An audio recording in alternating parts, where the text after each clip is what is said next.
नमस्कार दोस्तों।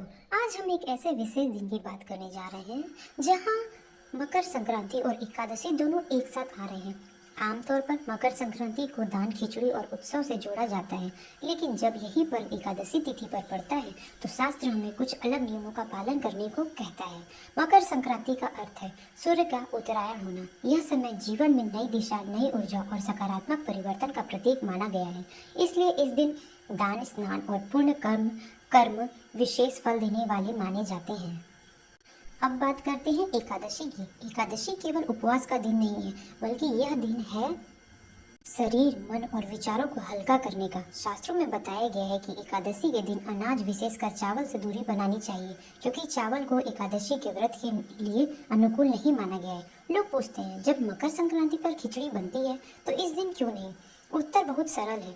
जब कोई पर्व और एकादशी साथ आती है तो एकादशी का नियम प्रधान माना जाता है। इसलिए चावल का दान, खिचड़ी बनाना, खिचड़ी या चावल का सेवन इस दिन नहीं किया जाता। यह परंपरा नहीं, शास्त्रीय संतुलन है। लोग पूछते हैं, तो फिर एकादशी के दिन अगर संक्रांति पड़ती है तो हम इस दिन क्या ध्यान दें और इस दिन हम क्या ग्रहण करें? इस दिन सबसे सर्वश्रेष्ठ दान माना गया है तिल और गुड़। तिल को भगवान विष्णु के अत्यंत प्रिय बताया गया है और गुड़ शुद्धता व ऊर्जा का प्रतीक है। इसलिए तिल गुड़ के लड्डू, तिल का तेल, तिल से बनी वस्तुएं दान करना एकादशी और संक्रांति दोनों के अनुसार पूरी तरह शुभ माना जाता है। क्या हम स्वयं भी इसे ग्रहण करें? लोग ऐसा पूछते हैं। हाँ, इस दिन फल, दूध, मेवा और तिल गुड़ से बनी चीजें सात्विक मानी जाती हैं। जो लोग व्रत रखते हैं वे इन्हें ग्रहण कर सकते हैं, और जो व्रत नहीं रखते उन्हें भी चावल और खिचड़ी से बचना चाहिए।